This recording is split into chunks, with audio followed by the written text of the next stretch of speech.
은혜 받으실 하나님의 말씀은 로마서 8장 12절에서 13절까지입니다. 제가 봉독하겠습니다.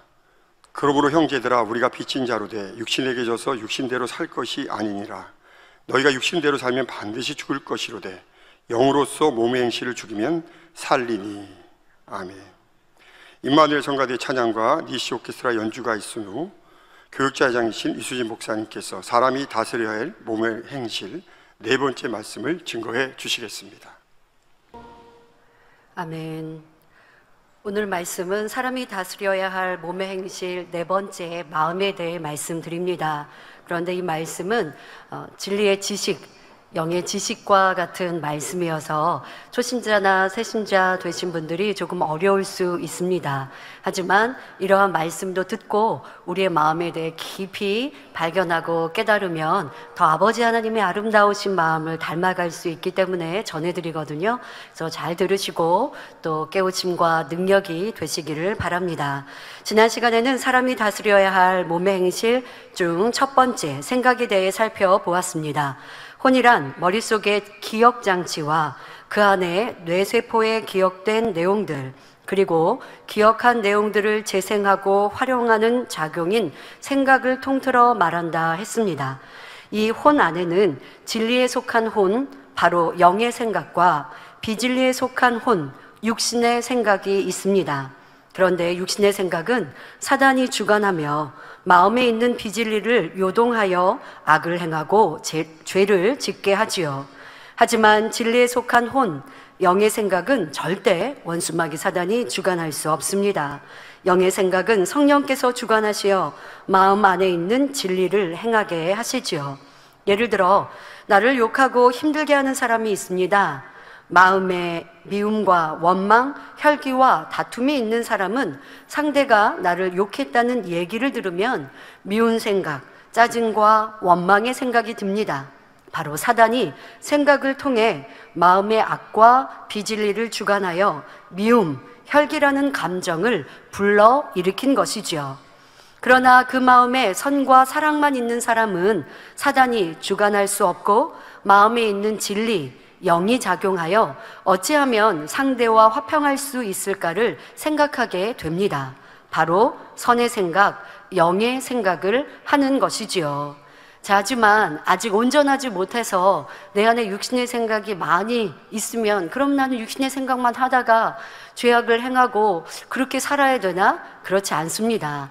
여러분들의 생각을요, 여러분들의 거신이 다스릴 수 있습니다.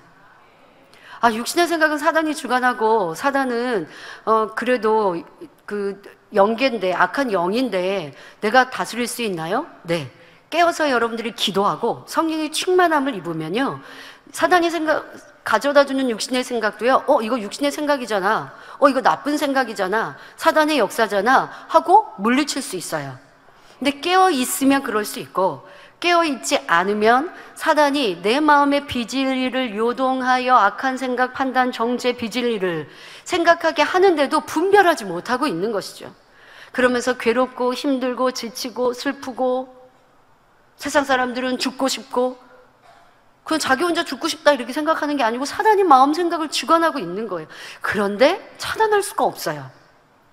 깨어 기도하는 사람, 성령의 충만함을 입는 사람, 항상 말씀을 듣고 말씀으로 자기를 비추어가는 사람은 내 생각을 사단이 주관하려 하는 육신의 생각을 주관할 때도 다스릴 수 있고 또 내 마음에 있는 근본의 비진리도 버릴 수 있습니다.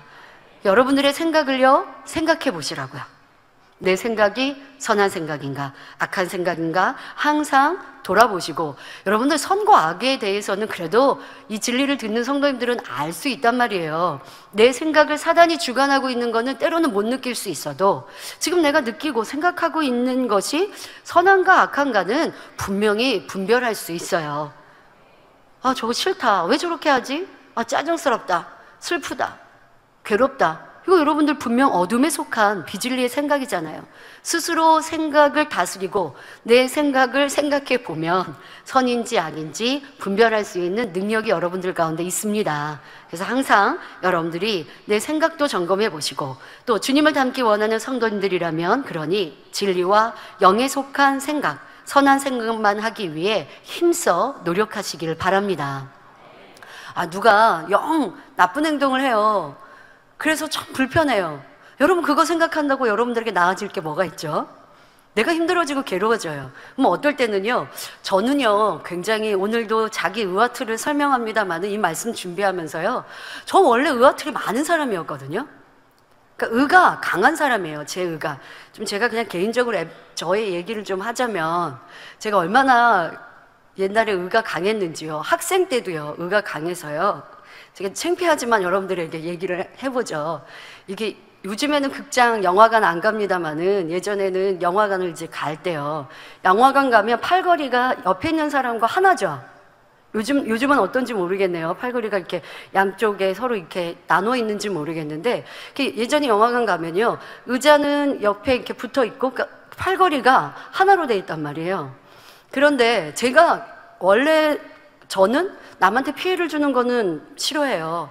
그렇기 때문에 내가 먼저 그 팔걸이를 차지하지는 않아요. 그런데 옆에 있는 사람이 양심도 없지, 먼저 그 팔걸이를 딱 차지를 하죠. 그러면요, 제 의는 어떻게 발동하냐면요, 이렇게 저도 살짝, 그렇게 안 놔도 돼요. 팔을 제가 안 걸쳐도 되는데, 그 사람의 행동이 영 저는 불편한 거예요. 그러니까 제가 아는 가족이나 뭐 그런 사람은 아니겠죠. 모르는 사람일 거예요. 그런데도 저는 그런다니까요. 모르는 사람인데 그 사람이 은근히 자기가 딱 팔걸이를 차지하면, 이 팔걸이는 그래도 둘이 같이 사용을 하든지, 아니면 좀 이렇게 불편하게 안 하기 위해서 자기가 팔짱을 끼고 서로 남을 배려하든지, 저는 그러고 있는데 상대가 은근히 딱 팔걸이를 놓으면요, 저도 이렇게 살짝 올리고 옆으로 이렇게 쪽쪽 이렇게 민다고요. 어릴 때부터도 이런 의가 있었어요. 상대방은 너무 비양심적이다 라고 하면, 제가 그거는 피하는 사람이 아니라 그거를 말해야 되는 사람이었고, 그거를 알려줘야 되는 사람이었어요. 저도 그렇게 의로운 사람이었어요. 그리고 어른들한테도요, 똑부러진 얘기도 하고 맹랑하게, 그런 성격이었다고요. 그런데 시간이 지나면서 이게 내 의다. 당회장님께서 저에게 그러셨거든요. 저기 수진이는 자기 의가 좀 강한 것 같아. 저에게 학창 시절에 그렇게 말씀하신 적이 있어요. 어떤 이제 가까이 있는 사람하고, 좀 그분 어른이었어요. 근데 이제 가족과 같이 이렇게 지냈었지만 어쨌든 상대가 뭔가를 잘못해서 제가 그것을 말을 하게 됐어요. 그래서 말을 하는데 당회장님이 그것을 그때는 같은 한 층에 사택이 있었어서 방에서 들으시다가, 방에 계시다가 큰 소리가 나니까 나와 보셨는데 제가 티격태격하고 있었어요. 그 어른하고 가족 정도의 상황이었는데요. 그리고 티격태격하고 있으니까 당회장님께서 나오셔서 왜 그러니 하고 딱 이렇게 중지 역할을 하시는 상황이었어요. 그래서 서로 자기 입장을 얘기했어요. 당회장님께서 말씀을 하시는 거예요. 그래, 이거는 수진이 얘기가 맞다 라고. 제가 학창 시절 학교, 이제 중고등학교 때, 중학교 때였던 것 같은데, 그래, 수준 얘기가 맞다. 그래서 그 어른이었지만 상대가 지금 이거 잘못했다라고 그렇게 판결을 내려주시긴 하셨어요. 그런데 그리고 따로따로 있은 다음에 당회장님께서 저에게, 그래 수진아, 네 생각이 맞기는 했는데 그렇게 행동하는 건 자기 의가 강한 모습이야, 저에게 말씀을 하셨거든요. 그리고 또 저도 이런 행동들을 보니까, 저의 행동들과 저의 성격을 아니까, 나는 의가 강해 라고 하는 걸 어릴 적부터 알고 그런 부분들을 의식하긴 했지만, 이것이 어떤 큰 죄와 악으로 나오는 일은 별로 많지 않거든요. 남한테 내가 먼저 무례하게 행하는 일 없고, 그러나 남이 무례하게 행하는 건 영 보고 싶지 않고, 그럴 때 의가 이제 발동한단 말이에요. 상대가 악으로 나오고 죄를 지을 때 이게 의가 이제 발동된단 말이에요. 그런데 나는 그게 그렇게까지 악한 줄은 모르고 살아오는 거죠. 그러다가 이제 이 말씀을 듣고 더 깨어지고 더 나를 인정하고, 그러면서 이제 의가 점점점 버려지고 깨어지죠. 그러니 이제 누구의 부족한 것을 봐도 그것을 지적하고 싶고 말하고 싶기보다는, 이제 지적하고 말하지 않는 의를 깨트리고 차단하는 것까지는 됐거든요. 우선은 지적하고 권면하는 걸 하지 않는 것부터 해야죠. 그거는 이제 기도하면서 변화됐어요. 그런데 마음이 불편한 건 어떻게 해야 돼요? 말은 하지 않지만, 지적하진 않지만 마음이 불편한 건 여전히 있어요. 그런데 그것도 기도하니까 마음의 불편함도 없어져요.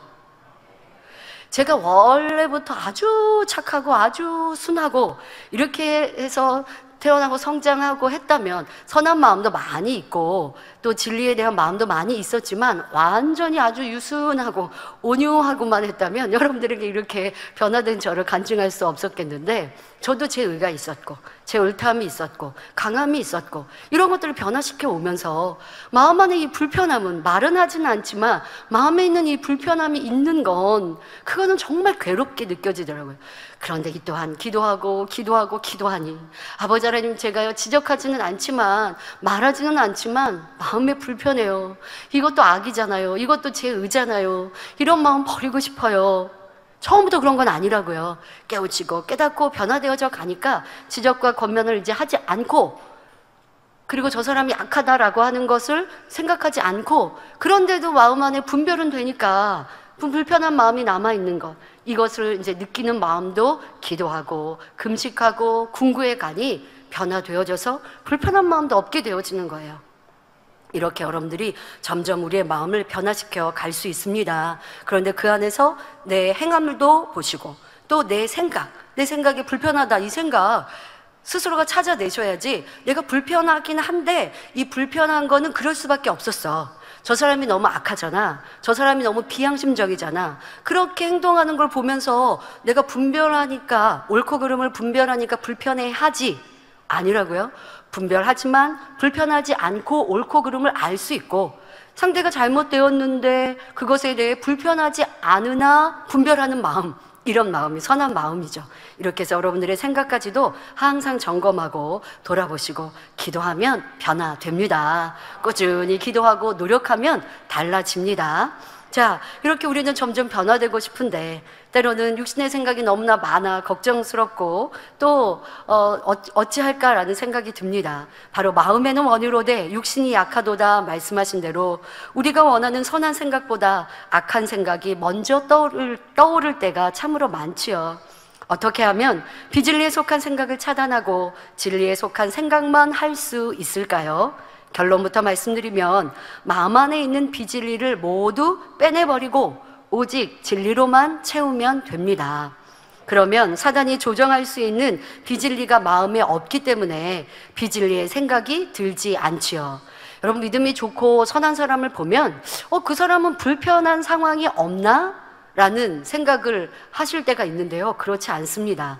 여러분이 당하는 불편한 일들처럼 누가 나를 괴롭게 하고 힘들게 하고 나를 험담하고 어렵게 하는 그런 일들이 상대 선한 사람에게도 있어요. 그런 일들을 당해요, 상대도. 그런데 마음 안에 선이 있으니까 선한 생각, 선한 표정, 선한 말을 하는 거예요. 저 사람은 어려운 일을 하나도 안 당하나 봐. 그게 아니라 마음에 선이 있으면 내게 당하는 괴로움과 어려움을 선한 생각으로 넉넉히 선으로 행하고 있는 거예요. 그런 모습을 여러분들이 보시고 나도 선을 선택해야지, 내 마음이 선해져야지라는 생각을 가지셔야죠. 저 사람은 맨날 선한 좋은 일만 있나 봐. 근데 왜 나는 그렇지 않지? 하고 또 괴로워하는 분도 있고요. 또 어떤 분들은 내 안에 아직 선이 없는데 상대가 내가 당한 일에 대해서 듣고 알고는 선한 답을 줍니다. 근데 그 선한 답이 영 못마땅해요. 그러면 여러분 선해질 수가 없어요. 나는 아직 선하지 못하기 때문에 내가 당한 일이 불평이고 불편해지고 힘들고 어렵고 아직 선택이 비진리고 악이에요. 근데 상대는 선이 있고 믿음이 있어서 또 진리로 답을 해줘요. 그러면 기뻐하고 감사하고 그래, 내가 이렇게 아직 이루지 못했으니까 그것이 답이다, 성령이 주시는 음성이다 생각하고 아멘하고 따라가면 되는데 내 상황도 이해 못하고 본인도 그런 일 당하면 아마 힘들어할걸, 이렇게 생각하고 선과 진리를 기쁨으로 받지 못하면 선해질 수가 없잖아요. 여러분들이 더 선해지기를 원하신다면요, 선한 말을 해주면 기뻐하고 선한 것을 선택하는 것을 보면 즐거워하고, 내가 아직 이루지 못했지만 선한 답을 주면 상대가 아직 이루지 못했는데도 말은 잘해요. 그러면 그런 말 들으면 돼요, 여러분. 성경이 그러셨잖아요. 율법자들이, 외식하는 자들이 말만 잘해요. 그 말 들으라고요. 그 말 듣고 내게 성령께서 깨우쳐 주시는구나 하고 아멘으로 받으면 변화되는 거예요. 그럼 여러분 주변에 악한 말, 믿음 없는 말, 비질릴 말만 하면 참 좋겠습니까? 그럼 내가 참 편해요. 그러면 여러분들은 점점 악으로 비진리로 물들어갈걸요. 분별할 수 있는 능력이 없는 것이죠. 그러니 여러분들 누군가 나에게 듣기는 아프지만 그러니까 입에는 쓰지만 그것이 내게 양약이 되는 거죠. 그래서 선을 듣기를 즐겨 하시고 선한 생각으로 내게 그게 손해되는 일이어도 선을 선택하는 그 말을 듣기를 기뻐하고 또 내 마음에 담아갈 수 있는 여러분들이 되어지십시오. 내 마음에 비진리가 있을 때는 비진리의 생각이, 진리가 있을 때는 진리의 생각이 나오게 되는 것입니다. 예수님께서도 그렇게 말씀해 주시죠. 마태복음 9장 4절에 예수께서 그 생각을 아시고 가라사대 너희가 어찌하여 마음에 악한 생각을 하느냐 하시며 마음에서 악한 생각이 나오고 있음을 말씀하십니다. 반면 선한 마음을 가지고 있던 동정녀 마리아는 누가복음 2장 19절에 이 모든 말을 마음에 지키어 생각하니라 말씀하신 대로 천사가 아기 예수님에 대해서 말한 모든 것을 마음에 담아 예수님을 잘 보살폈지요. 여러분들 마음 안에 분명히 선한 마음이 있으세요. 이 선한 마음을 계속 키워가셔야죠. 악한 마음은 점점점 줄여가고 선한 마음은 점점 키워가고, 그리고 또 진리를 무장하는 데 있어서도 이 선한 마음 안에 진리가 무장돼요. 이 진리의 말씀이 비진리의 마음 안에 담겨지지 않죠. 여러분들이 선한 마음을 점점 키워가고 그것은 듣고 묵상하고 기도하고 그리고 행하면 여러분 마음 안에 선한 마음이 점점 자리를 넓혀가고 반대로 비진리는 그 마음, 자리 잡은 마음이 점점 줄어들고 그러면서 영으로 변화되어져 가는 것입니다. 그래서 여러분들의 마음 안에 있는 선과 악, 비진리와 진리, 이것이 내 생각의 선한 생각, 악한 생각, 진리의 생각, 비진리의 생각으로 나오는 것. 그러니까 마음은 잘 안 보이시면 생각을 통해, 행함을 통해 여러분들의 마음을 비춰보시라는 겁니다. 우리의 마음은 앞 시간에 살펴본 생각과 긴밀한 연관이 있을 뿐만 아니라 뒤에 이어지는 눈, 귀, 입, 자세까지도 깊은 관련이 있습니다. 즉, 진리로 마음을 일구면 생각뿐만 아니라 몸의 행실도 변화될 수 있는 것이지요. 그러면 마음을 진리로만 채우는 방법은 무엇일까요? 지금부터 그 방법을 알아보겠습니다. 이를 위해 먼저 마음이 무엇인지, 마음은 어떻게 구성되어 있는지 알아보고 다음 시간에는 어떻게 하면 하나님께서 원하시는 마음을 만들어갈 수 있는지에 대해 살펴보겠습니다. 말씀을 통해 나의 마음을 낱낱이 분석하고 깨우치심으로 진리로만 가득 찬 아름다운 마음으로 만들어 가시기를 주님의 이름으로 기원합니다. 먼저 마음이란 무엇을 말할까요? 사전에서는 마음을 사람이 본래부터 지닌 성격이나 품성이라 정의하며 사람이 다른 사람이나 사물에 대하여 감정이나 의지, 생각 따위를 느끼거나 일으키는 작용이나 태도라 하고 있습니다. 또 사람의 생각, 감정, 기억 따위가 생기거나 자리 잡는 공간이나 위치라 정의하지요. 그러나 하나님께서 말씀하시는 마음의 의미는 다릅니다. 하나님께서 말씀하시는 마음은 영 자체와 그 안에 들어있는 영의 지식을 뜻합니다.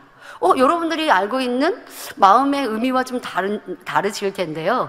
이제 이 말씀을 들으면 이해가 되실 겁니다. 자, 그렇다면 영 자체와 그 안에 들어있는 영의 지식이란 무엇을 의미하는 것일까요? 이에 대해서는 첫사람 아담을 통해 이해할 수 있습니다. 하나님께서는 아담을 흙으로 빚으신 후 생기를 불어넣어 생명을 주심으로 생명, 즉 살아있는 영의 상태로 창조하셨습니다. 그리고 그 안에 생명의 지식, 곧 영의 지식을 심어 주셨지요. 영은 생명 자체이긴 하지만 참 생명이 되기 위해서는 여러 가지 생명에 관한 지식들이 필요하므로 하나님께서는 생명인 아담에게 영의 지식을 가르쳐 주십니다. 갓난아이나 어린 아이들을 사람이라고 말하지만 사람다운 사람이 되기 위해 지식을 쌓고 성장해야 하는 것과 마찬가지이지요. 즉 생명으로 창조된 아담에게 사랑, 온유, 겸손, 진실, 화평과 같은 진리의 지식들을 영 안에 담아 주셨습니다. 다시 말해 처음 첫사람 아담이 만들어졌을 때에 그 안에는 영이라고 하는 그릇이, 그러니까 비어있는 그릇이 영 깨끗한 그런 영의 그릇이 만들어져 있고 거기 안에 영의 지식이 들어가야 이제 참된 영이고 또 그것이 생명이 될 수 있는 것이지요. 자, 그런데 이 영은요, 우리가 원래 비진리를 갖고 행했던 우리가 비진리를 벗고 진리를 채워서 영으로 바뀐 것과는 또 다릅니다. 아담은 생명이라고 말하고 있지만 우리가 원래 비진리의 사람, 육의 사람, 혼의 사람이 주님을 구세주로 영접하고 성령의 능력으로 이제 비진리를 벗고 진리를 채워서 영의 사람이 되는 것과 생명이었던 아담과는 다릅니다. 왜 그럴까요? 아담은 자유의지로 진리를 선택한 게 아니죠. 근데 우리는 이제 자유의지로 비진리를 벗고 진리를 선택해서 이제 다시는 내가 비진리를 선택하지 않는 진리만을 향해 가는 영의 사람으로 온전히, 그래서 아담은 온전한 영의 사람이라 할 수 없는, 근데 우리는 그렇게 변화되면 온전한 영의 사람이라고 표현할 수 있죠. 자, 첫사람 아담을 하나님이 창조하셨을 때는 쉽게 말하면 영의 그릇이 만들어져 있었고, 에덴 동산에서 하나님께서 영의 지식을 가르쳐 주시고 아담의 그 영의 그릇 안에 영의 지식이 들어감으로 이제 참된 영이, 생명이 있는 영이 되어졌습니다. 자, 이렇게 아담은 오직 영의 지식으로만 채워져 있었고 영 자체가 곧 마음이었기에 영의 그릇, 또 영의 지식, 이것이 이제 영이란 말이에요. 그 영이 곧 마음이었어요. 그 영이 곧 아담은 마음, 이꼬르 하나였어요. 다시 말해 영과 마음을 구분할 필요가 없었어요. 그래서 마음이라는 단어가 필요 없는 것이고, 그리고 이 첫사람 아담에 관하여서 지금 말씀드린 하나님이 처음 마음이라고 하는 것은 영 자체와 그 안에 들어있는 영의 지식이라 하셨던 이 아담의 상황에서는 바로 그것이 영이요 이꼬르 마음이요. 그런데 영이니까 굳이 마음이라고 표현할 필요가 없었습니다. 자, 그런데 아담이 선악과를 따먹는 불순종을 한 이후로는 하나님과의 교통이 끊어지고 사단이 혼을 통해 비진리를 넣어주게 되었습니다. 이에 영의 지식들이 빠져나가고 영의 지식이 있었던 공간을 비진리가 채우게 되었지요. 원래 진리의 지식만 있을 때는 영이지만 비진리가 들어와 자리 잡으니 더 이상 영이라고 할 수 없고, 왜? 원래는 다 영이었는데 이제 영에서 영의 지식이 빠져나가고 비진리 지식이 들어왔어요. 그러니까 비진리 지식이 있는 영은 영이라고, 온전한 영이라고 할 수 없죠. 그러니까 이제는 마음이라고 말하게 된 것입니다.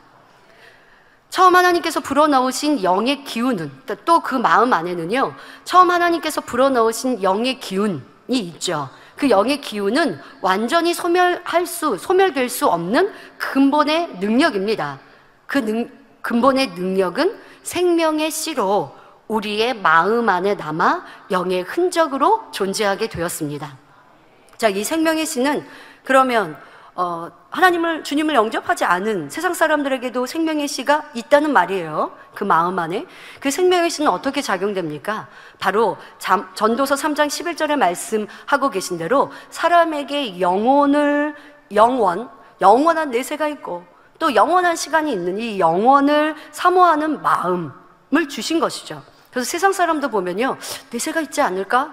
사람이 죽으면 정말 소멸되고 없어질까? 그렇지 않을 것 같은데? 라고 하는 의구심, 그런 마음이 들죠.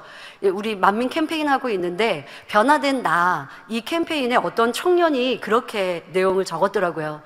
이 성경의 복음을 듣기 전에 본인이 학생이고 어렸을 때는 내세에 대해서 궁금한데 내세에 대한 두려움이 있었대요. 분명히 내세가 있을 것 같은데 그것에 대한 내세의 정체를 알지 못하니까, 참을 알지 못하니까 두려워서 많이 울었대요. 근데 우리 형제님이시더라고요. 그래서 참 고운 마음, 좋은 마음이 있었다 싶어요. 그런데 이 성결의 복음을 듣고 나니까 내세가 있는데 내세에서도 아름다운 천국이 있다는 걸 알게 되니까 기쁘고 즐겁고 행복하게 됐다는 거예요. 그래서 너무나 감사하고 이제 슬프고 괴로웠던 자신이 행복한 자신으로 바뀌었노라는 이런 간증이 적혀 있는 것을 보고 행복했습니다. 여러분, 사람에게는 이렇게 내세에 대한 궁금증이 있고 또 영원한 시간이 있지 않을까라는 생각을 하게 되는데 보통 세상 사람은 답을 얻지 못하죠. 그런데 여러분들은 주님을 우리가 구세주로 영접하면 그 답을 얻을 수 있고 또한 그 내세가 어떻게 구분되어 있는지까지 자세히 알 수 있는 우리는 참으로 복된 줄 믿습니다. 이렇게 우리 마음은, 원래 하나님의 첫사람 아담은 마음과 영을 구분할 필요가 없는 영 자체의 마음이었는데, 그런데 아담이 범죄한 이후 그 영에 비진리가 들어옴으로 인해서 이제는 비진리가 같이 공존하니까 영이라고 표현할 수 없는 마음이라고 표현하게 됐고, 그 마음이는 또 하나님께서 처음 사람을 창조하실 때 하나님의 생기를 불어 넣어주셨고, 그 생기, 하나님의 능력은 소멸되지 않기에 생명의 씨로 우리 마음 안에 남겨져 있습니다. 자, 따라서 아담이 불순종한 이후 마음은 생명의 씨를 혼이 감싸고 있는 자체라고 설명하게 되었습니다. 그러니까 아담이 불순종한 이후 마음은, 우리 사람의 마음은 어떻게 표현하느냐? 생명의 씨를 혼이 감싸고 있는 자체라고 설명하게 되었습니다. 다시 말해, 사람의 마음이 진리 자체일 때는 영이라고 하지만 육으로 변질되어 하얀 마음과 검은 마음이 섞여 있을 때는 영이 아닌 마음이라고 표현한다는 것입니다. 자, 그런데 이 마음은 다시 영을 이룰 수 있는 바탕이 됩니다. 앞서 마음과 영을 구분할 필요가 없었던 아담이 육의 사람으로 변하게 된 과정을 반대로 되돌리면 되는 것입니다. 바로 마음에 비진리를 주관하는 원수마귀 사단으로부터 공급받는 혼의 작용을 차단하고 성령님으로부터 공급받는 진리의 지식으로 마음을 채우면 됩니다. 그렇게 마음을 온통 진리의 지식으로만 채우면 온전한 영이 될 수 있지요. 다시 말해, 우리 마음 속에서 비진리를 다 뽑아버리고 성령님의 도우심으로 온전히 진리로 이룰 때에 그 마음이 영이 되는 것입니다. 이렇게 그 마음을 온전히 진리로 채우기 위해 더 구체적으로 우리 마음 구성에 대해 알아보도록 하겠습니다. 보통 내 마음은 하나라고 생각합니다. 여러분 마음은 하나라고 생각하기 쉬운데요. 그러나 우리 마음에는 여러 마음이 있습니다. 성경은 크게 세 가지로 마음의 구성 요소를 구분하고 있는데요. 첫째로 명백한 진리가 있습니다. 두 번째로 양심을 포함한 본성이 있지요. 그리고 세 번째는 명백한 비진리, 곧 검은 마음이 있습니다. 쉽게 우리가 자녀들에게 말할 때 하얀 마음, 검은 마음 이렇게 표현하시는데요. 또 그 안에 본성을 포함한 양심이라는 마음이 있습니다. 자, 이렇게 크게 세 가지로 성경은 말씀하고 계십니다. 여러분들이 이렇게 내 마음이 여러 마음 구성으로 있다라는 것도 잘 아시면 빨리 변화될 수 있고, 지금 내가 행동하고 말하는 것이 검은 마음에서 명백한 비진리에서 나오나? 사단의 역사를 받고 있나? 아니면 하얀 마음, 선한 마음에서 나오나? 이렇게 분별하시면 변화되기 참 좋다고요. 그리고 상대에 대해서도 그렇게 생각하시면 상대가 악한 말을 할 때도요, 여러분들이 실망하지 않을 수 있어요. 어떤 경우 일꾼이고 직분자인데 믿음이 아닌 말을 하고 또 악한 말을 하고, 아니면 저 사람이 믿음이 어디 있나? 이렇게 실망되는 말을 할 때가 있습니다. 그런 말을 들을 때는 저도 예전에는 선을 더 진리를 이루지 못할 때는 실망이 되는 거예요. 그런데 시간이 이렇게 진리로 채워지고 선을 더 담아가고 하다 보니까요, 상대가 지금 안 충만해서 가지고 있는 비진리의 마음으로 말하나 보다, 이렇게 생각하게 되는 거예요. 그러니까 실망할 필요가 없는 거예요. 근데 여러분, 우리 마음 안에 지금 말한 대로 하얀 마음, 검은 마음, 여기 이제 양심이 있는데 하얀 마음, 검은 마음으로 생각해 본다면, 하얀 마음이 진리의 마음, 명백한 진리의 마음은 성령께서 주관하신단 말이에요. 이런 마음 안에서는 항상 행복하고 기쁘고 충만할 수 있어요. 자, 그런데 여러분들이 악한 마음, 비진리의 마음, 그 마음이 내 생각과 입술로 나오면요, 믿음이 없는 사람 같아요. 그런데 우리가 성령 충만하지 않을 때는요, 이 비진리의 마음이 내 마음을요, 백인 것처럼 주관할 때가 있어요. 그러니까 그렇게 우리가 상대를 좀 이해해 주면 좋을 것 같아요. 상대가 안 충만해요. 기도를 쉬어졌어요. 아니면 어떤 환경과 조건과 연단과 어려움 중에 그럴 때 이제 지쳐버렸어요. 그렇게 지쳐버리면요, 마음 안에 있는 비진리의 마음이 그 마음을요, 가득 주관하고 있어요. 그러니까 원래 있는 선한 마음, 진리의 마음이 있기는 있는데요, 지금 마음에 있는 비진리의 마음이 그냥 백인 것 같이 그렇게 말하고 행동할 때가 있어요. 그럴 때 실망하지 마시고 더 많이 중보기도 해주세요. 아버지 하나님, 상대가 지금 안 충만해서 기도를 쉬다 보니까 믿음도 없는 사람 같고 참 계속 비질리의 말만 하고 뭐 힘든 말만 하는데, 좀 아버지 빨리 성령 충만하게 해주시고 지금 그런 육신의 생각도 빨리 끊을 수 있도록 도와주세요. 이렇게 여러분들의 중보 기도가 필요하다는 거예요. 상대가 지금 영혼이 힘들다는 거예요. 그렇게 이해해 주시고 실망하지 마시고 낙담하지 마시고 더 힘과 용기를 주시고 피하지 마시고 힘과 용기를 주시면 그 안에 있는 진리의, 명백한 진리의 마음이 여러분들의 선한 말, 여러분들의 중보 기도로 인해서 다시 힘을 얻어서 살아날 수가 있어요. 심폐소생술 하듯이 다시 살려주시면 참 좋겠습니다. 그래서 믿음도요, 떨어지잖아요. 믿음 떨어지는 경우도 우리 주변에서 보잖아요. 그러니까 그렇게 떨어질 때에 그 안에는 분명 생명의 씨가 있고 구원받은 또 성령님이 내주하시니 여러분들의 기도를 통해서 성령님께서 마음껏 움직여주시고 성령의 음성으로 그가 깨어날 수 있도록 기도해주시고, 듣기 싫다고 해도 선한 말, 믿음의 고백, 이제 그러나 듣기 싫은데 막 계속 옆에서 극듯이 하는 건 지혜롭지가 않지만 선을 여러분들이 사랑해주고 위해주고 맛있는 것도 사주면서 선한 행함들을 이루면 분명 상대의 명백한 진리의 마음이 움직일 때가 있을 것입니다. 이렇게 우리가 어느 누구도 판단하지 말고요, 믿어주고 기다려주면 참 좋겠고요. 여러분 스스로도 때론 내가 아차할 만한 비진리의 말이 나왔습니까? 그런데 여러분들 마음 안에 비진리, 명백한 비진리가 지금 그렇게 움직이고 있다는 거 아셔서 빨리 다스리시고 기도해서 비진리의 마음이 움직이지 않도록. 너 가만히 있어? 성령 충만하면요, 비진리의, 명백한 비진리의 마음이 있어도요 움직이지 않아요. 그래서 초신자들 보세요. 믿음이 지금 1단계, 2단계인데 행함을 보면, 첫사랑으로 뜨거울 때 보면 막 믿음이 3단계, 4단계인 것처럼 그렇게 행동하잖아요. 왜? 성령이 충만하면 그거예요. 성령이 충만하면 뭐냐? 내 안에 있는 명백한 비진리가요, 내 마음과 생각을 다 사로잡고 있는 것 같이 움직여주세요.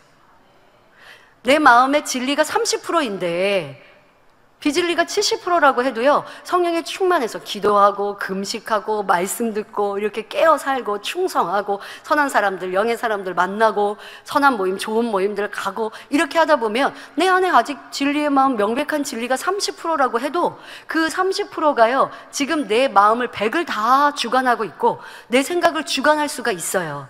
그렇다고 해서 비진리의 70%가 없어졌다는 건 아니에요. 비진리의 70%가 꼼짝마 가만히 멈춰 있는 거예요. 활동하지 못하고. 그렇게 할 수 있는 게 불같은 기도, 성령의 충만함의 위력입니다. 이렇게 여러분들이 살아가면서 비진리는 멈추고 명백한 진리의 선한 마음, 아버지가 성령께서 주관하시는 마음을 계속 움직여서 행하면 빨리 변화될 수 있습니다. 자, 우리의 마음에는 이렇게 세 가지의 마음이 있고 이를 성경은 말씀하고 계십니다.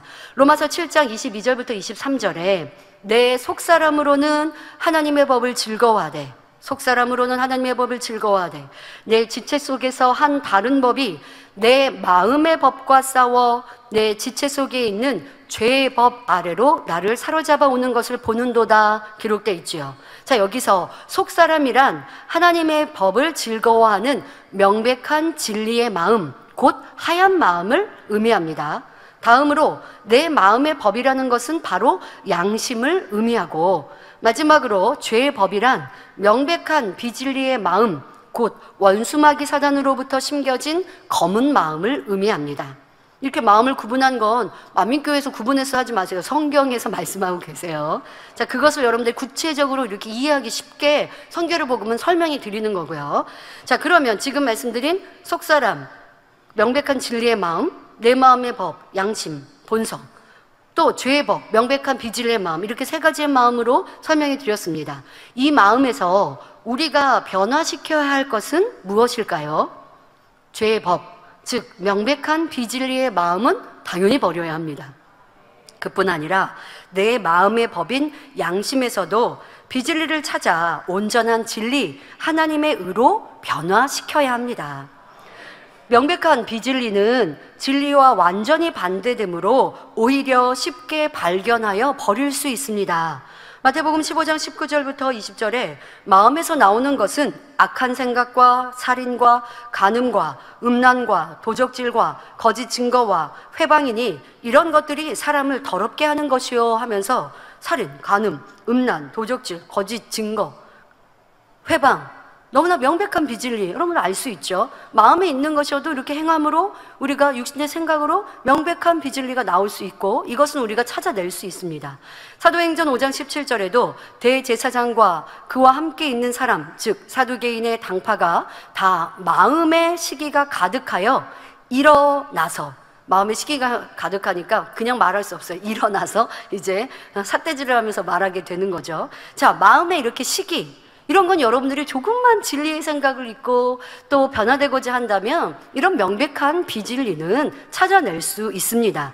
그래서 이 시간은 설명하지 않습니다.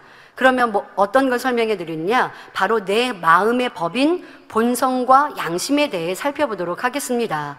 사실 이 본성과 양심 안에 있는 비진리는 발견하기가 쉽지가 않거든요. 그래서 버리기도 어렵습니다. 그래서 이에 대해서 살펴보겠습니다. 본성이란 각 사람이 갖고 있는 마음의 근본된 성질을 말합니다. 본성이란 각 사람이 갖고 있는 마음의 근본된 성질을 말합니다. 이 본성은 어떻게 만들어집니까? 부모로부터 선천적으로 물려받은 기, 이것이 이제 우리의 본성의 기본이 되죠. 근데 그뿐만 아니라 후천적으로 어떤 환경에서 어떤 것을 받아들이는가에 따라 달라질 수 있습니다. 그래서 여러분들 그 쌍둥이, 요즘에는 뭐 새쌍둥이도 있고 하잖아요. 넷쌍둥이도 있고. 쌍둥이는 똑같은 부모에게서 같은 상황에서 지금 정자 난자의 결합, 때로는 뭐 이렇게 정자의 유입이 많아서 그렇게 나누어지는 쌍둥이가 된 경우도 있고, 아니면 그냥 하나의 정자, 난자가 결합됐는데 나뉘어서 쌍둥이가 된 경우도 있습니다. 그런데 본성도 달라요. 왜요? 같은 부모의 기는 받아 나왔지만 스스로가 후천적으로 어떤 환경에서 어떤 것을 받아들이느냐가 또 본성이 만들어지고 달라지기 때문에 쌍둥이라고 해도 새쌍둥이인데 성격이 다른 거, 또 본성이나 이런 것들이 조금씩 다른 모습을 볼 수 있습니다. 자, 그리고 양심은 본성을 바탕으로 하여 만들어진 선악을 판단하는 기준이 되는 마음입니다. 자, 이에 대해서는 지난주 저녁 예배 때 성찬 예식 말씀, 선한 양심을 가지라 말씀에서도 양심을 설명해 드렸는데요. 선악을 판단하는 기준 된 마음이 바로 우리의 양심입니다. 일반적으로 양심은 선이나 악, 옳고 그름을 판단하는 가치 판단의 주관적인 기준입니다. 하나님의 객관적인 기준이 아니라 각자가 다른 주관적인 기준입니다. 사람들은 대부분 자기 양심에 꺼리 끼는 것은 악이고 꺼리 끼지 않는 것은 악이 아니라고 생각합니다. 하지만 양심은 자기 나름대로 만든 것이기 때문에 사람마다 다르고 시대와 나라 그리고 문화와 지역에 따라 많은 차이가 납니다. 또 세상이 악해질수록 사람들의 양심도 점점 비진리에 더 물들고 악에 대해 무뎌집니다. 여러분, 악에 대해 무뎌지면 안 됩니다.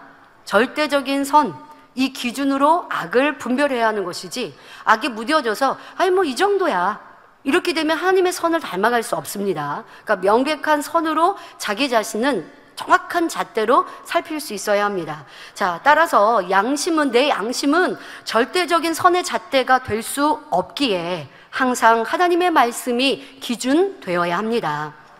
본성과 양심에는 자기 스스로 옳다고 생각하거나 주장하는 의와 틀이 있기에 본성과 양심 속에 있는 악의 모양을 발견하는 것은 어렵습니다. 오직 날선 검과 같은 말씀의 권세, 이 말씀으로만 우리의 본성과 양심 속의 내 의와 틀, 악을 발견케 해 주십니다. 자, 우리의 양심, 우리의 의와 틀과 하나님의 선의 차이를 느껴볼 수 있는 예들을 몇 가지 들어보겠습니다.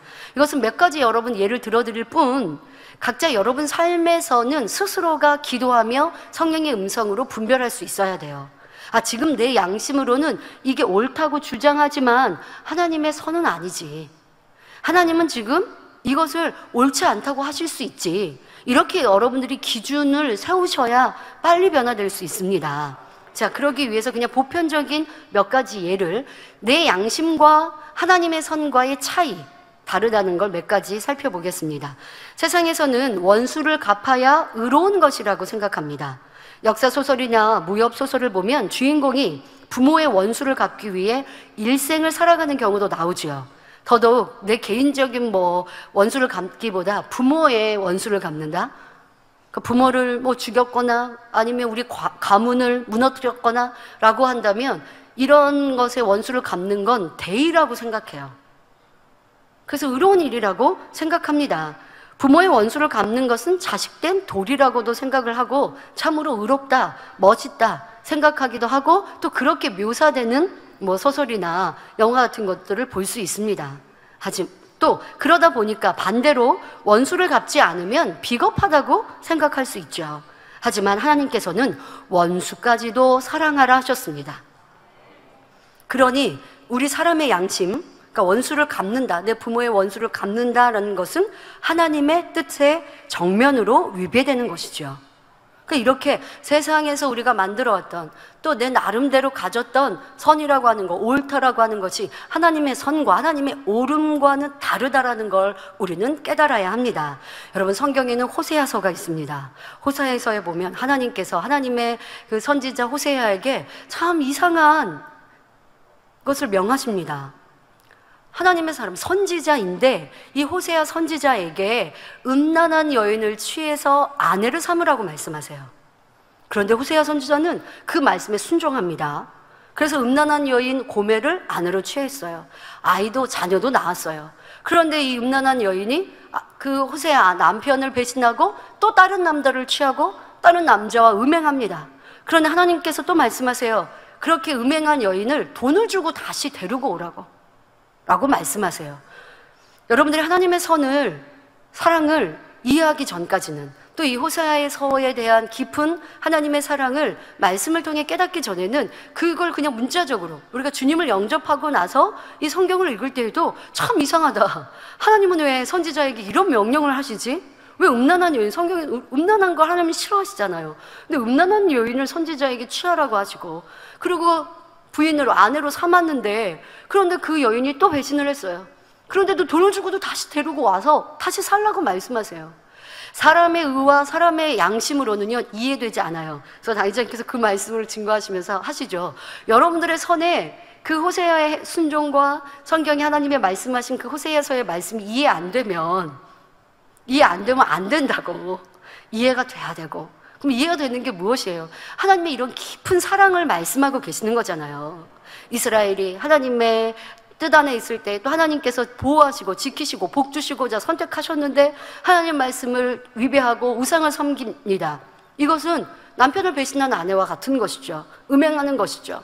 그런데도 하나님은 버리지 않고 또 끝까지 사랑해 주시는 이런 사랑을 호세아 선지자의 그 행함을 통해서 아버지의 마음과 아버지의 사랑을 보이게 하시는 것이죠. 순종하는 호세아도 얼마나 큰 사랑이고, 또 그렇게 행하게 하시는 아버지의 뜻도 우리 안에 선과 사랑이 임하지 않고는 중심에서 이해될 수 없다는 것입니다. 그러니까 여러분들도, 저도 예전엔 그랬거든요. 호세아서를 사랑과 선이 이루어지지 않을 때는 참 아버지께서 이렇게 어려운 말씀을 말씀하셨고, 그리고 호세아 선지자는 그것을 순종하셨구나, 그 깊은 의미를 알지 못했어요. 그런데 선을, 사랑을 배우고 듣고 이루어가니까 아버지의 얼마나 큰 사랑인지, 또 그것을 순종할 수 있는 호세아 선지자는 얼마나 대단하신지 그것을 느껴보게 되었습니다. 그러니까 사람의 선과 양심, 사람의 옳다는 것, 하나님의 선과 진리와는 거리가 멀다는 걸 우리는 알아야 합니다. 또 다른 예로, 만약 여러분에게 친한 친구가 있는데 그 친구가 범죄했습니다. 근데 다른 사람이 대신 범인으로 몰려서 누명을 쓰게 되었습니다. 내 친구가 잘못한 건, 내 친구가 범인인데 다른 사람이 누명을 써서 범인이 되어서 어려움을 겪게 되었습니다. 자, 그런데 지금 보통 세상 사람은 어떠냐면요, 내가 친한 친구를 보호하기 위해서 이 친한 친구의 잘못을 덮어주는 것이 의롭다, 의리라고 생각하기 쉽습니다. 자, 그러나 내 친구 대신 누명 쓴 사람이 억울함을 겪고 어려움을 당하는 걸 알면서도 침묵을 지킨다면 하나님 앞에서 결코 의롭다 할 수 없는 것이죠. 자, 이렇게 사람의 의와 하나님의 의와 다르다는 것입니다. 당의자님께서 또 이런 말씀을 하셨습니다. 하나님을 믿기 전에는 식사 시간에 다른 뭐 이웃 아니면 친구 집에 방문할 때 보통 이제 당의자님 예전 어렸을 때를 떠올리면서 말씀을 하시죠. 당의자님이 어렸을 때, 학창시절 어릴 때에는 사실 우리 한국 경제가 부유하지 않았기 때문에 식사 시간에 다른 집에 약속 없이 가는 것은 좀 무리할 수가 있습니다.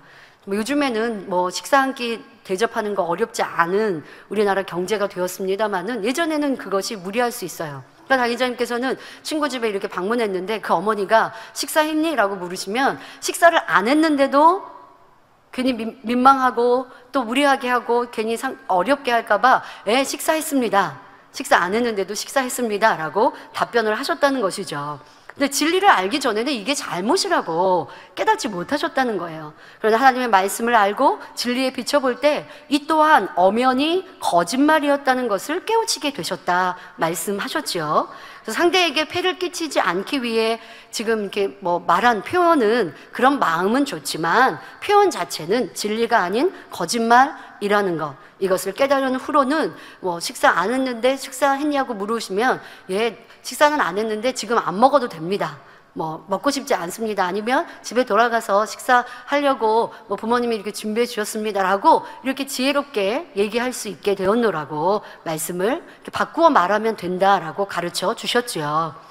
또 남의 물건을 빌려서 쓰고는 돌려주지 않는다거나 허락도 없이 남의 것을 사용해 쓰면서도 사소한 일이기에 도적의 마음이 있다고 생각하지 못합니다. 하지만 이런 작은 것에서부터 악이 자라나 자기의 유익만 구하는 사람, 도적질로도 발전할 수 있다는 것입니다. 그냥 뭐 쉽게 남의 거 사용해요. 그리고 가져다 주지 않고 그냥 그게 쌓이기도 하고 시간이 지나면 누구 건지도 몰라요. 아니 뭐 이거 볼펜 하나인데 뭐. 여러분 이렇게 되면요, 꼭 볼펜이 바늘이 소도둑 된다고, 바늘도둑이 소도둑 된다는 속담처럼 내 양심이 무뎌지는 거죠. 거짓말도 마찬가지인 거고, 사소한 거짓말이 큰 거짓말이 될 수 있는 것처럼요. 그래서 당의자님께서는 교회 당회장님이시면서도 하나님의 것, 물품, 성물들에 대해서 일체 사용하지 않으셨던 것입니다. 봉투 하나도, 전화 한 통도 사용하는 것, 그것 또한도 개인적으로 하지 않으셨다고 말씀하시죠. 자, 양심, 본성까지 온전히 선으로 바꾸려면 작은 것, 사소한 것이라고 그냥 넘겨서는 안 됩니다. 크든 작든 진리에 위배되는 것이라면 당장 고치겠다는 마음으로 자신을 돌아보아야 합니다. 하나님의 선과 우리의 양심, 의와 틀의 차이를 이렇게 몇 가지 살펴보았는데요. 자기의 양심을 기준으로 행동하는 것이 하나님의 말씀에 비춰볼 때에는 진리에서 벗어난 것이 많이 있음을 깨달아야 합니다. 여러분 이것을 중심으로 깨닫고 인정할 때 더 빠르게 변화될 수 있습니다. 그러니까 지금 이 진리의 지식이 좀 어렵다라고 느껴지시는 분은요, 이렇게 생각하시면 됩니다. 내 양심, 내가 옳다는 생각이 다 맞는 거 아니다. 하나님의 선과 진리에는 틀린 게 많이 있다. 아니, 나는 틀렸다라고 인정하시면요, 빨리 선결될 수 있어요. 그럼 빨리 변화될 수 있어요. 여러분들이 그런 교훈을 오늘 삼아가시면 말씀이 능력이 되어지신 겁니다. 자, 또 다른 예로 부모의 기와 성장 과정에서 만들어진 자아, 다시 말해 본성 속에서 나오는 의와 틀을 살펴보겠습니다. A라는 사람은 엄한 부모 밑에서 자신의 의견을 잘 표현하지 않고 성장하였습니다. B라는 사람은 자신의 의견을 잘 표현하고 어디서든 리더십 있게 행동하는 성격을 가졌습니다. 이 둘은 각기 다른 부모와 환경에서 성장하였기에 다른 본성과 양심을 가졌지요. 그런데 이 두 사람이 같이 일을 하게 되었습니다. A는 자신의 의견이 있어도 잘 표현하지 않고 다른 사람들의 의견을 살핍니다. B는 앞장서서 의견을 내고 주도적으로 모임을 이끌어가지요. 그런데 이들이 진리로 변화되기 전 서로의 의견이 다를 경우 상대가 이해되지 않고 불편하게 느껴집니다. 나와 성격이 다르면, 생각이 다르면요, 우선 불편해져요. 자, 이것이 우리의 기본적인 마음인데요. 이 둘은 너무 성격이 자기 만들어 놓은 성격, 이제 성격은 본성 안에 자리 잡고 있습니다만은 이렇게 다르다 보니까 상대를 이해하지 못하고 불편함을 갖죠. A는 B를 보면서 저 사람은 매번 자신의 의견만 옳다고 한다. 나는 앞장서서 일할 수 없어서 안 했나? 나는 양보하는 건데 내가 큰 소리 내지 않으니까 나를 무시한다 라고 불편한 생각을 갖습니다. B도 상대에 대해서 마찬가지로 불편해합니다. 아유, 적극적으로 의견도 내지 않고 협조하지 않으면서 괜히 눈치 보게 만든다 하고 불편하게 생각합니다. 이렇게 자신의 본성과 양심, 성격 이런 것에 나만 옳다고 하는 생각이 자기 의로 자리 잡고 있기 때문에 상대를 판단하거나 불편하게 생각하는 것이지요. 여기서 멈추지 않고 또 다른 사람에게 상대에 대해 험담하고 또 그것을 나하고 불편했던 상황들을 두고두고 생각하게 되면요, 마음 안에 미움으로 발전하게 되는 것입니다. 자, 그럼 변화되고자 하고 하나님의 참자녀 되고자 하는 성도님들이라면 어떻게 해야 할까요? 나와 다른 사람, 불편한 상황에 느껴지는 그 느낌, 생각, 그걸 여러분들이 받아들이면 안 돼요. 내 생각이 틀렸다니까요. 우리 상대는 왜 저래? 라고 하는 내 생각이 틀렸다니까요. 잘못됐다니까요. 악이라니까요. 그러니까 여러분들이 느끼고 생각하는 것을 그냥 받아들여 버리면 미움으로 자리 잡고, 그냥 받아들이면요 그게 미움이 발동된다고요. 저 사람은 왜 저래? 하고 판단이 되고 정죄가 된다고요. 그러니까 여러분들이 느껴지는 느낌과 감정, 그것을 차단하고 선과 진리로 대입하여 생각하면 마음 안에 있는 악도 쉽게 버릴 수 있습니다. 선과 진리라는 건 뭐예요? 불편해하면 안 된다, 이해해야 한다, 나와 다른 사람도 포용해야 한다, 이 진리선, 그것으로 여러분들의 느낌과 생각을 딱 그 잣대로, 선의 잣대로 비춰보면 틀렸잖아요. 그럼 이거 잘못된 거라고요. 나는 잘 표현하지 않는데 적극적으로 의견을 내면서 강하게 주장하는 사람을 보며 불편한 생각이 드는 자기 자신에 대해서 내 마음에 불편함이라는 악이 있구나, 판단하고 싫어하는 마음이 있구나, 이렇게 여러분들이 내 마음 안에 본성의 양심에 있는 내 의와 틀을, 악을 찾아내셔야 돼요. 특히 사람 사이에 의견과 생각이 다를 때 다툼, 혈기, 불편함, 수근수근, 판단 정죄, 미움 등 마음 안에 있는 악이 쉽게 드러납니다. 자, 이게 이렇게 쉽게 드러날 때는요, 분명 내 양심, 본성 속의 의와 틀이 발동했기 때문이에요. 내 의와 틀로 저 사람은 왜 저래 하니까 다툼이, 혈기가, 불편함이, 수근수근, 판단 정죄, 미움이 드러나요. 사랑해서 결혼한 배우자, 내 배우자와도 왜 이렇게 달라요? 너무 달라요. 그런데 우리는요 맨날 나만 맞대요. 저도요 제 의를 깨트리면서 그런 생각해봤어요. 분명 나는 맞거든요, 내 생각이 맞거든요. 근데 대화해보면요 상대는 자기가 맞대요. 그렇게 살다가 보면 화평이 안 이루어져요. 근데 화평을 너무 이루고 싶어요. 화평을 이루지 못하고 불화한 이런 모습이, 그러니까 처음에는 뭐 그렇게 싫지는 않아요. 상대가 변화됐으면 좋겠다 이렇게 생각해요. 근데 말씀을 듣고 찔리고 막 변화되고 싶으면요 화평을 이루지 못하고 있는 이게 너무 싫은 거예요. 그러니까 궁금해 보는 거예요. 분명히 내가 맞는데, 근데 대화하다 보면 변론이 나잖아요. 변론이 된 생각들을, 그러니까 대화할 때는 못 깨우쳐요. 근데 시간이 지나서 이렇게 대화한 거를 생각해 보면요, 이상하다, 나는 내가 맞는데 상대는 상대가 맞대요. 완전히 이렇게 가고 있는 거예요. 이거 왜 그러지? 왜 그러지? 하고 답이 딱 나와요. 이 영혼육 교육에, 이 진리의 말씀에 답이 있는 거예요. 왜? 사람마다 양심이, 생각이 다 다르기 때문에, 다른데 각자 자신이 맞다고 주장하니까 불편함이 나오고 다툼이 나오고 시시비비가 나온다. 진리로 들여다보니까 너무 쉬운 거예요. 그러면 어떻게 해야 돼요? 아, 내 생각이 틀릴 수 있구나, 내 생각이 틀렸구나, 상대방은 상대방이 맞다고 그러고 나는 맞다고 그러고, 이걸 어떻게 할 것인가? 그러면 내가 틀렸다고 생각해 주지. 아니면 내가 맞았어도 상대방에게 맞춰주면 되지. 그러니까 이렇게 이제 내 생각과 마음을 바꾸는 거예요. 근데 그렇게 생각하고 마음을 바꿔 먹어도 이게 쉽게 그렇게 되지는 않습니다. 그러니까 기도해야 돼요. 아버지 하나님, 제 마음에 제가 옳다고 하는 이 강함, 이 의 틀 깨트릴 수 있도록 도와주세요. 이거 가지고는요 저 사람하고 영 불편합니다. 화평이 이루어지지 않아요. 근데 저 화평 이루지 못하는 게요 너무 싫어요. 아버지 하나님, 화평하고 싶어요. 나와 생각이 다른 저 사람도 품고요 하나 되고 싶어요. 근데 그러려면 아버지, 내가 화평하도록 제가 맞다고 주장하는 이 생각 좀 버릴 수 있고 깨트릴 수 있도록 도와주세요. 이렇게 기도해 나가면 어느 순간에 상대도 맞을 수 있구나, 이게 이게 그렇게 이해가 돼요. 그럴 때가 와요. 상대의 입장이 이해가 돼요.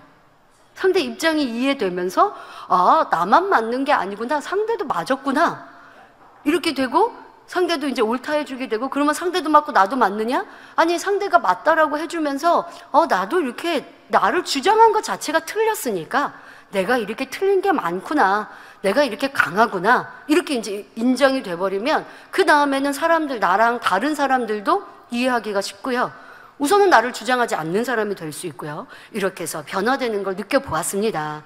우선 여러분들의 눈에 쉽게 드러나는 다툼, 혈기, 불편함, 수근수근, 판단, 정죄, 미움, 이런 육신의 일들, 생각들, 행함들, 자, 이거는 무조건 내가 틀린 거예요. 내가 틀렸는데 나는 왜 맞다고 주장하는가 라고 하는 내 의와틀을 바로 양심과 본성에서 잘 발견하면 빨리 변화될 수 있습니다. 그러면 여러분들이 분명히 명백한 비진리도 버릴 수 있고 본성과 양심 속에 있는 비진리도 버리기가 쉬운 것이고요. 지금까지 양심과 본성 속에 있는 비진리를 살펴보았습니다. 여기에 악을 벗고 변화되면서 또 다른 틀을 만들기도 합니다. 바로 선의 틀이죠. 진리로 또 다른 틀을 만든 것입니다. 그러니까 양심에서 옳다 하는 이것과 또 다른 선의 틀이라는 걸 우리가 변화되면서 또 만들기도 해요. 예를 들어 어떤 일꾼이 당의자님의 양떼를 용서하고 감싸주는 모습을 보면서 감동을 받았습니다. 이때 용서하고 이해하는 것이 선이다. 영혼을 갈무리하는 일꾼은 저렇게 해야 한다라는 선의 틀을 만들었습니다. 그래서 양떼를 갈무리할 때 자신도 어찌하든 영혼을 용서하고 감싸주려고 했지요. 그런데 문제가 있습니다. 이렇게 용서만 해서는 안 되는 상황에서도 똑같은 태도를 취하고 있는 것입니다. 만약 상대가 돌이키지 않으면 구원조차 받기 어려운 상태인데도 죄에서 돌이킬 수 있도록 지적하고 권면하는 것이 어려운 거예요. 그러면 안 돼. 이렇게 자기가 스스로 만들어 놓은 것이죠. 자, 이러한 것이 선의 틀로 만들어진 사람의 모습입니다. 그러면서 이렇게 선의 틀을 만든 사람은 상대가 나하고 다른 모습, 그러니까 범죄한 영혼에 대해서 권면하는 일꾼을 보면요, 자기 의가 발동하는 거예요. 저러면 안 되는데 사랑은 허물을 덮어주는 것 아닌가? 저 일꾼은 사랑이 부족한 것 같다라며 자신이 만든 선의 틀로 그 일꾼을 바라봅니다.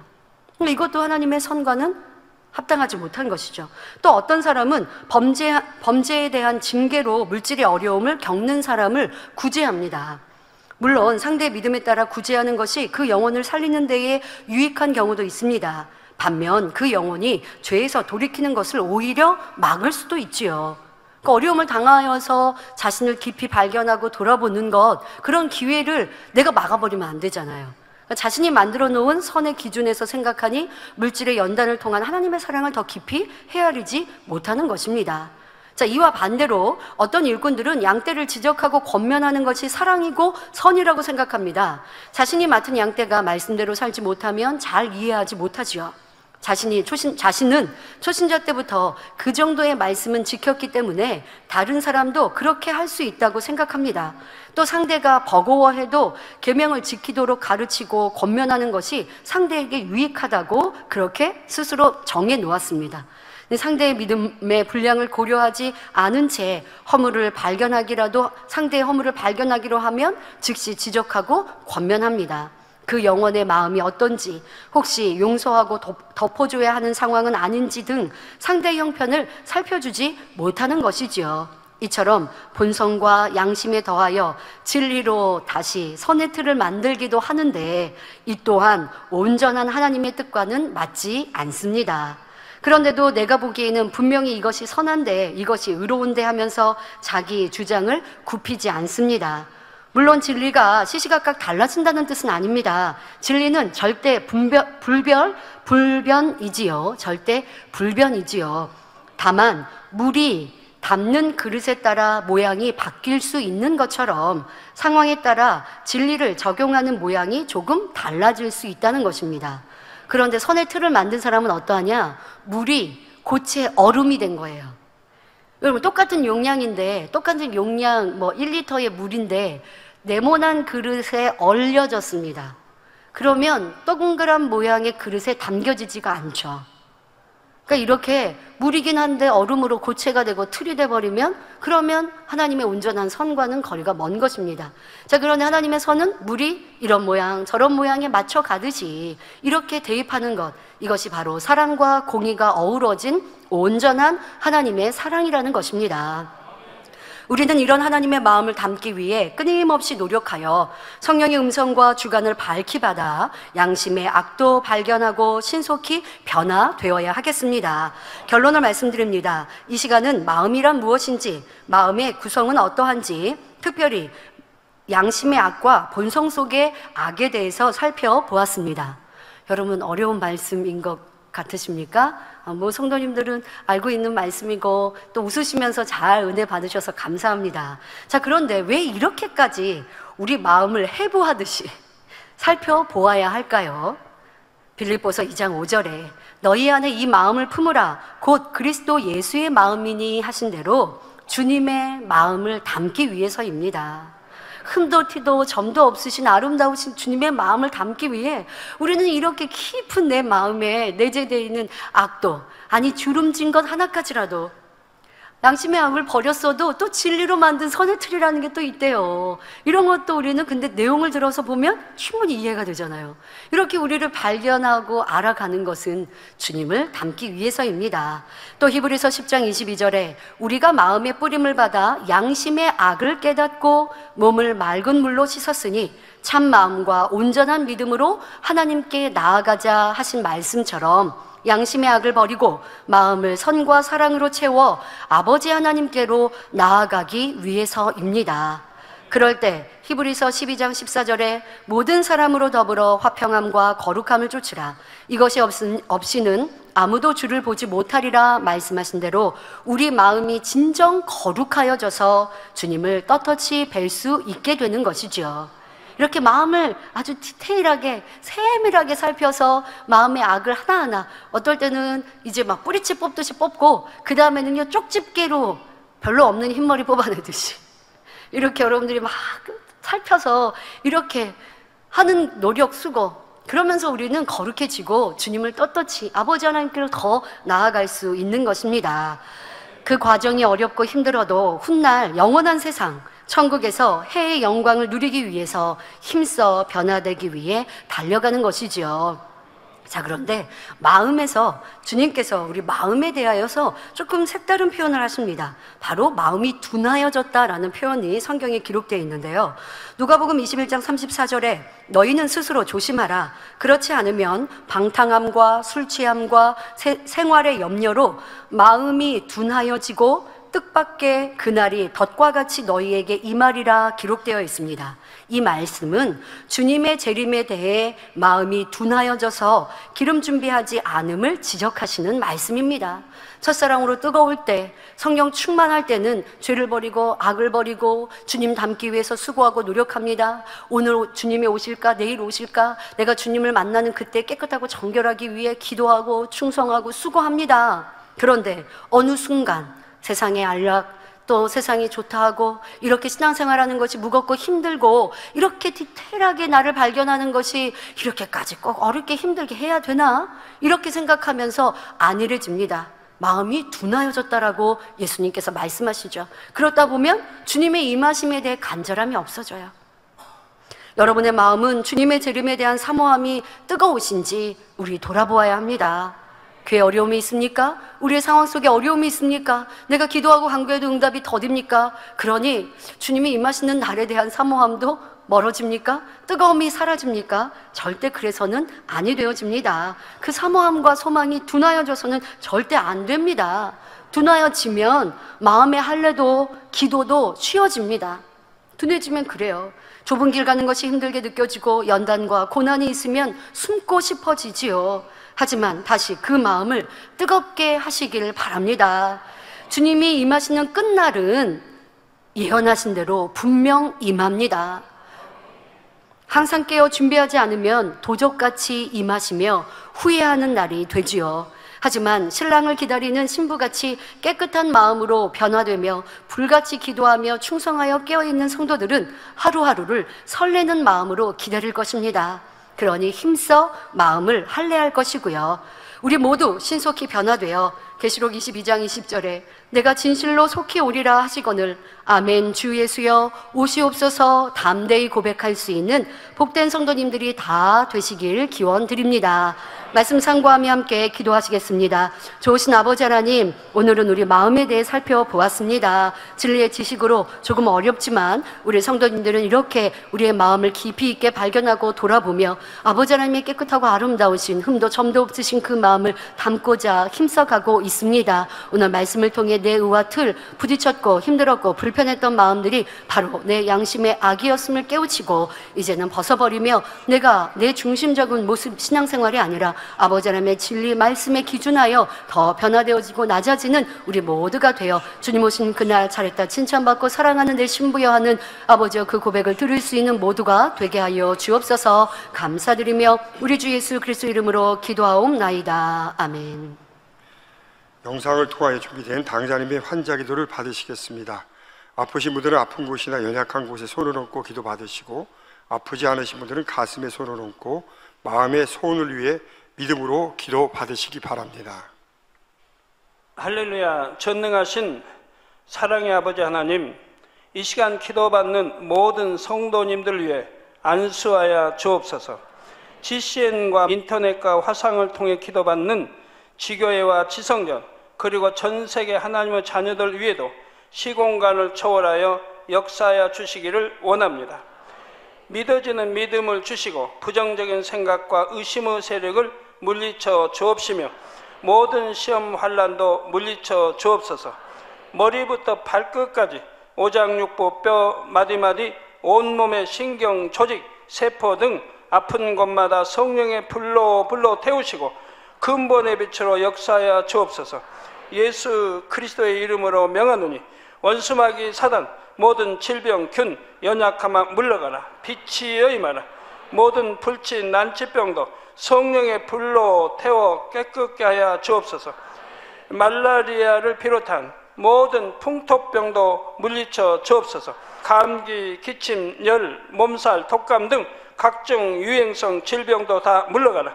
어떠한 유행성 질병 균도 틈타지 않게 지켜 주옵소서. 위암, 폐암, 간암, 유방암, 자궁암, 대장암, 피부암 등 각종 암과 에이즈, 백혈병, 뇌졸중, 고혈압, 저혈압, 심장병, 폐병, 위장병, 당뇨, 부인병, 피부병, 갑상선 질환과 모든 염증도 깨끗게 하여 주옵소서. 소아마비, 중풍, 관절염, 디스크도 온전케 하여 주옵소서. 요통, 두통, 신경통을 비롯한 모든 통증은 사라질지어다. 간질, 자폐증, 우울증, 조울증, 노이로제 등 모든 정신질환도 물러가라. 모든 마비된 것도 풀어지고 일어나 걷고 뛸지어다. 눈도 잘 보이게 하옵시고 귀도 잘 들리게 하여 주옵소서. 소경은 눈을 뜨고 기머거리는 들으며 벙어리는 말할지어다. 각종 사고, 후유증도 깨끗게 하시고 부러진 뼈도 붙여 주옵소서. 화상 입은 것도 온전케 하옵시고 화기암 물러가라. 열도 물러가라. 아버지 흉터 나지 않게 역사해 주시기 원합니다. 마약을 비롯하여 각종 약물과 독극물 중독도 깨끗함을 입을지어다. 죽은 신경과 세포가 살아나며 죽은 자도 살아나게 하여 주옵소서. 잉태의 축복도 주시기를 원합니다. 잉태의 축복을 받으라. 예수 그리스도의 이름으로 명하노니 원수마귀 사단아 하늘 공중 곳에 잡은 악의 영들아 물러가라. 그의 사자들도 물러갈지니라. 이 땅의 악한 영, 더러운 영, 거짓되고 간사한 영, 의간질하고 미혹하는 모든 어둠들은 물러가라. 모든 흉악의 결박을 풀고 어둠아 물러가라. 빛이여 임하라. 아버지 하나님, 부르짖어 기도할 수 있는 능력을 주시고 죄를 버리고 성결될 수 있는 능력을 주옵소서. 영원히 잘됨같이 범사에 잘되게 하시고 가정의 복음화도 이루어 주시기를 원합니다. 한 주간도 모든 사고와 재앙으로부터 지켜주시고 불통이 없는 형통한 삶을 살 수 있도록 축복해 주옵소서. 성령의 불담으로 천군 천사와 주님의 불꽃 같은 눈동자로 모든 하나님의 자녀들과 가정, 일도, 사업들을 지켜주시기를 원합니다. 학생들에게 지혜와 명철을 더하시고 공부할 수 있는 뜨거운 마음과 열정도 더하여 주옵소서. 마음과 생각을 세상에 빼앗기지 않도록 지키시고 하나님을 뜨겁게 사랑하는 학생들로 축복하여 주옵소서. 하나님의 자녀들이 먹으나 마시나 입으나 무엇을 하든지 하나님 앞에 영광 돌리는 삶이 되게 축복하여 주시기를 원합니다. 나는 하나님을 만났노라, 체험했노라, 응답 받았노라, 축복 받았노라 간증하는 입술이 되게 역사하여 주옵소서. 아버지 하나님 감사합니다. 홀로 영광 받으옵소서. 우리 주 예수 그리스도의 이름으로 기도하옵나이다.